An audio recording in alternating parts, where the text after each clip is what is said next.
শুক্রবার নতুন ভোটার তালিকা প্রকাশ হওয়ার কথা ছিল, কিন্তু তা হয়নি। এই তালিকায় নাম বাদ যেতে পারে প্রায় 8 লক্ষের। এসআইআরের যে লিস্ট আজকে বেরোনোর কথা ছিল সেটা আজও বেরোয়নি।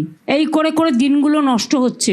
22 লক্ষ 60 লক্ষের মধ্যে করা হয়েছে, তার মধ্যে 10 লক্ষ বাদ দেওয়া হয়েছে এবং বেশিরভাগ বাদ গেছে মুর্শিদাবাদ, মালদা এবং উত্তর দিনাজপুর থেকে, পার্টিকুলার একটা কমিউনিটিকে টার্গেট করে।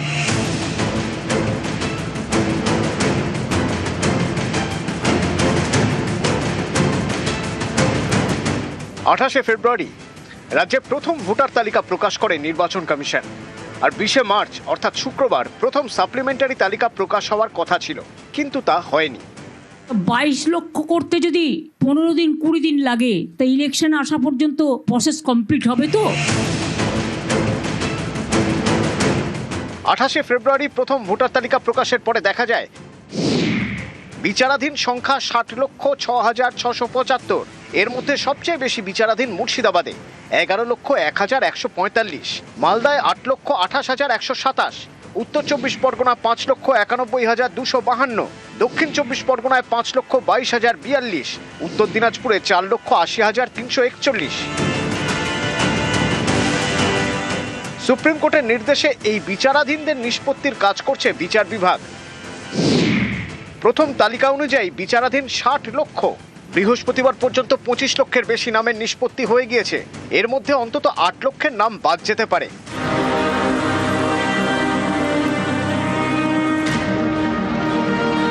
কিন্তু তালিকা প্রকাশ না হওয়ায় অনেকেই খুশির ঈদ পালন করতে পারলেন। এসআইআরের যে লিস্ট আজকে বেরোনোর কথা ছিল সেটা আজও বেরোয়নি। এই করে করে দিনগুলো নষ্ট হচ্ছে। 22 লক্ষ 60 লক্ষের মধ্যে করা হয়েছে, তার মধ্যে 10 লক্ষ বাদ দেওয়া হয়েছে এবং বেশিরভাগ বাদ গেছে মুর্শিদাবাদ, মালদা এবং উত্তর দিনাজপুর থেকে, পার্টিকুলার একটা কমিউনিটিকে টার্গেট করে।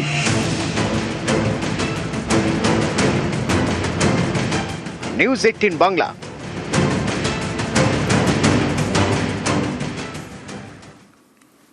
সোমবার নতুন ভোটার তালিকা, পিছিয়ে গেল সাপ্লিমেন্টারি ভোটার তালিকা প্রকাশ। আগামী সপ্তাহে 2টি সাপ্লিমেন্টারি তালিকা কমিশনের, সোমবার আর শুক্রবার তালিকা প্রকাশ কমিশনের। এখনও 40,000 বুথের অ্যাডজুডিকেশন নিষ্পত্তি। 28 তালিকায় 60 লক্ষ যুক্তিগ্রাহ্য তথ্য বিভ্রাট। সুপ্রিম নির্দেশে এসআইআর বিচারের ভার বিচার বিভাগের। সাপ্লিমেন্টারি ভোটার লিস্ট প্রকাশের আগেই সুপ্রিম নির্দেশ মেনে ট্রাইব্যুনাল গঠন হয়ে গেল। আর জেলাভিত্তিক 19 ট্রাইব্যুনাল গঠনের বিজ্ঞপ্তি জারি হলো। নেতৃত্বে থাকবেন অবসরপ্রাপ্ত বিচারপতিরা। ভোটার লিস্ট থেকে নাম বাদ গেলেও আবেদন করা যাবে এই ট্রাইব্যুনালে। এসআইআর নিয়ে মমতা বন্দ্যোপাধ্যায়ের মামলায় এই ট্রাইব্যুনাল গঠনের নির্দেশ দেয় দেশের সর্বোচ্চ আদালত। সাপ্লিমেন্টারি ভোটার লিস্ট প্রকাশের আগেই সুপ্রিম নির্দেশ মেনে ট্রাইব্যুনাল গঠন হয়ে গেল। জেলাভিত্তিক 19 ট্রাইব্যুনাল গঠনের বিজ্ঞপ্তি জারি হলো। নেতৃত্বে থাকবেন অবসরপ্রাপ্ত বিচারপতিরা। আর ভোটার লিস্ট থেকে নাম বাদ গেলেও আবেদন করা যাবে এই ট্রাইব্যুনালে।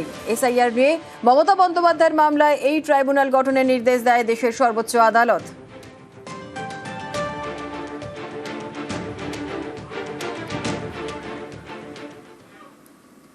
প্রথম দফার আগেই রাজ্যে 2,400 কোম্পানি। ইতিমধ্যেই রাজ্যে 480 কোম্পানি বাহিনী। ভোটের আগে দফায় দফায় রাজ্যে প্রায় 2,000 কোম্পানি।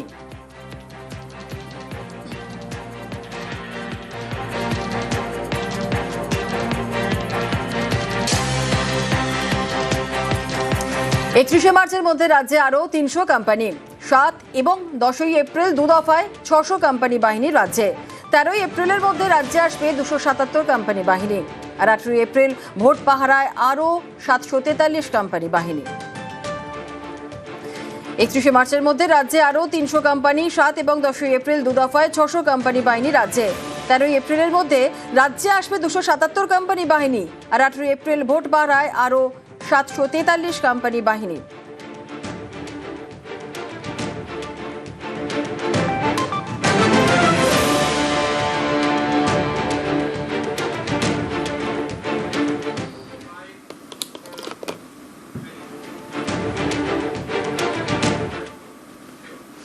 তৃণমূলের ইস্তেহার প্রকাশ, তার আগে বিস্ফোরক মমতা বন্দ্যোপাধ্যায়। এখানে তো অঘোষিত না ঘোষিত প্রেসিডেন্ট রুল করে দিয়েছে। লজ্জা লজ্জা লজ্জা। প্রেসিডেন্ট রুল করে মোদিজিকে ইলেকশন করতে হচ্ছে? বাংলার মানুষকে এত ভয়? ওরা বাংলা রাজ্যটাকেই তুলে দিতে চায় এবং আগামী দিন আপনারা দেখেছেন আমরা প্রতিবাদ করেছিলাম, প্ল্যান আছে উত্তরবঙ্গটা টোটাল বাদ দিয়ে বিহারের কিছু অংশ নিয়ে আবার আরেকটা নতুন রাজ্য তৈরি করা। এপ্রিলে 2 দফায় পশ্চিমবঙ্গে ভোট। শুক্রবার নির্বাচনী ইস্তেহার প্রকাশ করলেন তৃণমূল নেত্রী। তার আগে মমতা বন্দ্যোপাধ্যায়ের সুর সপ্তমে নিশানা করলেন বিজেপি ও কেন্দ্রীয় সরকারকে। এখানে তো অঘোষিত না, ঘোষিত প্রেসিডেন্ট রুল করে দিয়েছে। লজ্জা লজ্জা লজ্জা! প্রেসিডেন্ট রুল করে মোদিজিকে ইলেকশন করতে হচ্ছে? বাংলার মানুষকে এত ভয়? বাংলা ওদের অনেক দিনের টার্গেট, কারণ ওরা চায় না বাংলার রাজ্যটা থাক, বাংলার অস্মিতা থাক, বাংলার ইতিহাস থাক, বাংলার ভাষা থাক। This government of India targeted Bengal because they are very jealous. সংবিধান কিছু নেই এদেশে, কোনো আইন বলে কিছু নেই। টোটাল আইনটাকে মোদী সরকার বেলাইন করে দিয়েছে। মানুষ কার কাছে গিয়ে বিচার পাবে? বিচারের সব জায়গাগুলোকেই তো কিনে নিয়েছে, হয় জুজুর ভয় নয় লোভ। কাজেই মোদির হাত থেকে দেশ উদ্ধার করা আমাদের প্রথম প্রায়োরিটি। পশ্চিমবঙ্গের পাশেই বিহার। তৃণমূল নেত্রীর অভিযোগ, উত্তরবঙ্গ আর বিহারের কয়েকটি জেলা নিয়ে আলাদা রাজ্য তৈরির ছক কষছে বিজেপি। প্রত্যেকবার ইলেকশনে অবশ্য আমরা নির্বাচন কমিশনের বা বিজেপি সরকার যেদিন থেকে ক্ষমতায় এসছে তার চক্রান্ত আমরা অনেক লক্ষ্য করেছি, কিন্তু এবারের চক্রান্ত সমস্ত চক্রান্তকে ছাড়িয়ে গেছে। যেন তেন প্রকারণে বাংলা দখল করে ওরা বাংলা রাজ্যটাকেই তুলে দিতে চায় এবং আগামী দিন আপনারা দেখেছেন আমরা প্রতিবাদ করেছিলাম, প্ল্যান আছে উত্তরবঙ্গটা টোটাল বাদ দিয়ে বিহারের কিছু অংশ নিয়ে আবার আরেকটা নতুন রাজ্য তৈরি করা। নির্বাচন কমিশন হয়তো পরে বলবে, আমরা যেটা শুনেছি এই ভোটের পরে আবার ডিলিমিটেশন করবে। ডিলিমিটেশন মানে হচ্ছে আগামীবার মোদী সরকার জিতবে না, ক্ষমতায় আসবে না, কারণ মানুষ ওনাদের দেশের মানুষ পছন্দ করছে না, বাংলা তো নয়। এবং তাই 1 ডিলিমিটেশন, 2 এনআরসি, 3 সেন্সাসের নামে মানুষের নাম আরও বাদ দেয়া। এটা ওদের পরিকল্পনা, দেশের মানুষকে সর্বহারা করে দেওয়ার ও এক গভীর চক্রান্ত মোদী সরকার করছে। নিউজ 18 বাংলা। নির্বাচিত সরকার ফেলার কোনো ইচ্ছে বিজেপির নেই, মন্তব্য বিজেপির রাজ্য সভাপতি শ্রমিক ভট্টাচার্যের। নির্বাচিত একটা সরকারকে 356 দ্বারা জারি করে আমরা ফেলে দেব, এ ধরনের কোনো ইচ্ছা আমাদের নেই। পশ্চিমবঙ্গের মুখ্যমন্ত্রী মমতা বন্দ্যোপাধ্যায় এবং তার দল তো পশ্চিমবঙ্গকে প্রায় একটা পৃথক রাষ্ট্র বানিয়ে ফেলেছে। তারা যেভাবে সংবিধানকে আক্রমণ করছেন, রাষ্ট্রপতিকে আক্রমণ করছেন, রাজ্যপালকে আক্রমণ করছেন, যুক্তরাষ্ট্রীয় কাঠামোকে আক্রমণ করছেন, জাতীয় ইস্যুতে তাদের যা স্ট্যান্ড পয়েন্ট পাকিস্তানের সংবাদপত্রের প্রথম পাতায় ছাপা হচ্ছে। তো তাদের কাউন্টার করার জন্য করছে নির্বাচন কমিশন, তারও বদল করা দরকার। বাংলায় জোরদার ভোটের দামামা, নির্ঘণ্ট প্রার্থী তালিকার পর এবার প্রচার। বীরভূমের সিউড়িতে জোর কদমে চলছে প্রচার যুদ্ধ। প্রচারে তৃণমূল প্রার্থী উজ্জ্বল চট্টোপাধ্যায় সকাল থেকেই বাড়ি বাড়ি গিয়ে সারছেন প্রচার।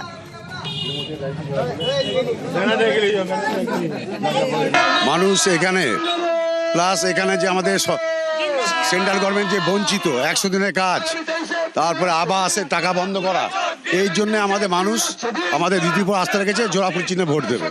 যেসব প্রকল্পগুলো বন্ধ করে দিয়েছে 100 দিনের টাকা আবাস, তার যে বহিঃপ্রকাশ সেটা ভোটের বাসকে প্রতিফলন করবে।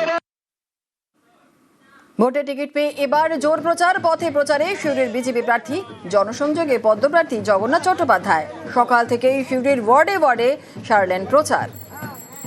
এত মানুষের রেসপন্স আপনারা দেখছেন যে মানুষ বেরিয়ে আছে, মানুষ তৈরি হয়ে আছে এবং এবার পরিবর্তন নিশ্চিত।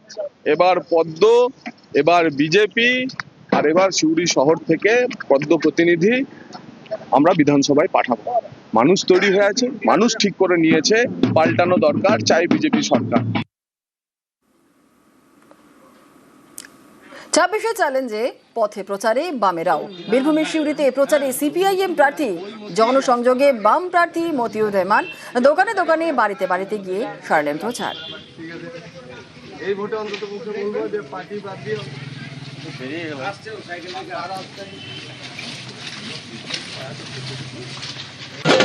আমাদের বাংলায় জোর কদমে প্রচার যুদ্ধ চলছে। বীরভূমের লাভপুরে পথে প্রচারে তৃণমূল প্রার্থী, বাজারে জনসংযোগ অভিজিৎ সিনহার ঢাক ঢোল নিয়ে বাড়ি বাড়ি গিয়ে সারলেন প্রচার।